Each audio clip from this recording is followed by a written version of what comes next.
Hello ladies and gentlemen and movie lovers of all kind, and welcome back to the channel. As always, I am your host Brett Murphy, and for today's video it is going to be another ranking. And I am going to be ranking all 6 of the Middle-earth movies. So this month and this year marks the 20th anniversary since the release of the first Lord of the Rings film, The Lord of the Rings: The Fellowship of the Ring. And since we're still a few years out from the Amazon original series set within Middle-earth, now seems like as good a time as any to discuss my thoughts on this saga. And as a quick brief note, I will be referring to the extended editions of these movies during this ranking. I feel these are the definitive versions of these movies, and I haven't seen the theatrical cuts in years upon years. I only watched the extended versions. Before we hop into the actual ranking itself, I just wanted to let you all know that I have an entire playlist dedicated to all of my ranking videos. So be sure to check that out, and I guarantee you'll find something you like. And so without further ado, let's hop right into things. Number 6. The Hobbit: An Unexpected Journey. This is a tough one, because despite the bad rep that the Hobbit trilogy has for whatever reason, I do honestly and genuinely love all of these movies. Yes, the Hobbit trilogy is a step back from the Lord of the Rings trilogy, but then again, isn't everything? I'd put An Unexpected Journey in this last place spot because I feel it has the worst pacing and the most filler. It's really the only one out of all 6 of these films that I kind of feel the runtime. And I say worst pacing and most filler, but it's still really not that bad, all things considered. And there's definitely still a lot to love here though. I mean, bringing us back to Middle-earth after nearly a decade is a good start. And then we get into meeting all of the dwarves for the first time, who I might add were all perfectly cast. And speaking of perfect castings, I don't think there was ever a better option out there to play the younger Bilbo than Martin Freeman. Seeing Rivendell in all of its glory once again is a breath of fresh air. Then you have the escape from the Goblin Tunnels, Bilbo in Gollum's Game of Riddles, and then the final confrontation with Azog in his pack of orcs. This is the one instance where I feel that the stuff added within the extended edition really wasn't necessary and didn't add anything new to the film. And even the theatrical edition, from what I remember, suffers from most of the same issues. Don't get me wrong though, like I said, I still love this movie and it's easily like an 8 out of 10. Number 5. The Hobbit: The Battle of the Five Armies. It is a pretty close one between this and An Unexpected Journey.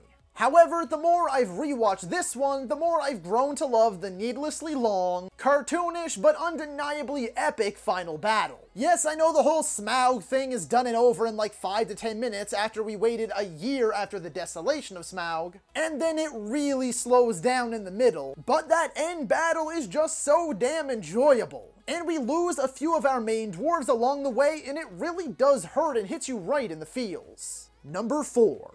The Hobbit: The Desolation of Smaug.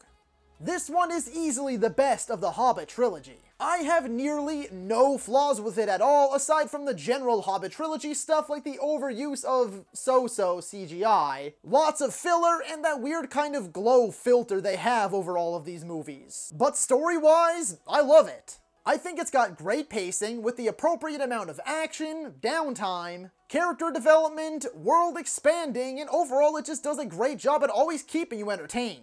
The barrel sequence is both hilarious and exhilarating, and the dwarves finally taking on Smaug is a nail-biter, with Benedict Cumberbatch being magnificent as the legendary Smaug. Having Orlando Bloom back as Legolas was unnecessary but a welcomed return, and adding in Evangeline Lilly as Tauriel is a welcomed addition. Oh, and I almost forgot, Luke Evans as Bard is also a fantastic addition. All in all, this is the one that comes the closest to recapturing that magic from The Lord of the Rings. Number 3. The Lord of the Rings: The Fellowship of the Ring. Ranking this trilogy is so damn tough. It's like picking a favorite child. I've been watching these movies since I was like 5 or 6 years old, and it's my favorite movie trilogy of all time. This one ends up in the 3rd place spot, for me at least, because I find it's mostly a stage setter. And that's not an insult, because is it the best stage setter of all time? Yeah, probably. But that's what it is. It sets up the main story, it sets up the world overall, and then we begin our journey. There is a lot at play here, but it is managed remarkably well. And then the movie ends by setting up everyone's path for the remainder of the trilogy. Number 2. The Lord of the Rings: The Two Towers.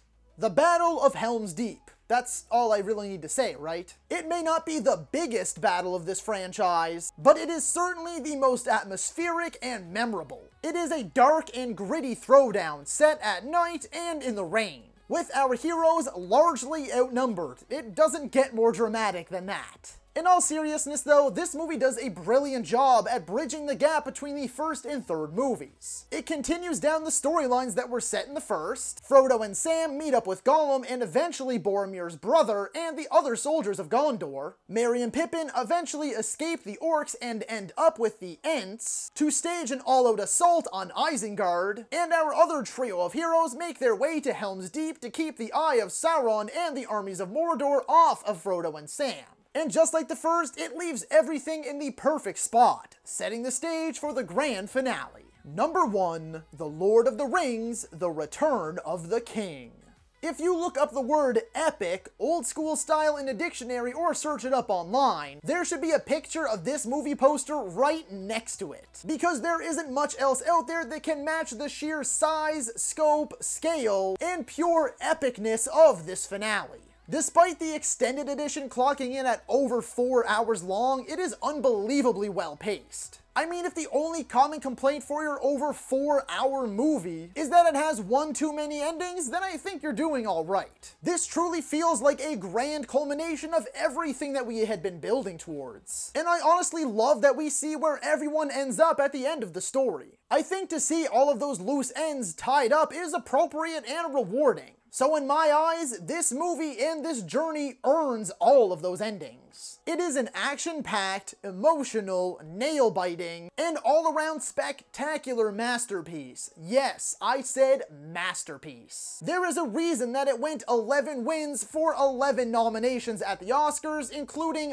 Best Picture. There is no stone left unturned. All is revealed and all is answered. Everything is resolved in a grand, epic, and most importantly, satisfying conclusion. So that is all for today's video, folks. Be sure to let me know down in the comments if you agree or disagree with my ranking. And while you're at it, feel free to let me know your ranking and what ranking you'd like to see me do next. If you enjoyed that video, be sure to hit that thumbs up button. And if you'd like to see more content, consider subscribing to my channel and ringing that little bell icon. That way you can be notified about all of my latest uploads. And as always, stay safe, thank you so much for watching, and that's a wrap. Hey you, yeah you, if you made it this far, just know I appreciate you, and while you're here, consider hitting that subscribe button.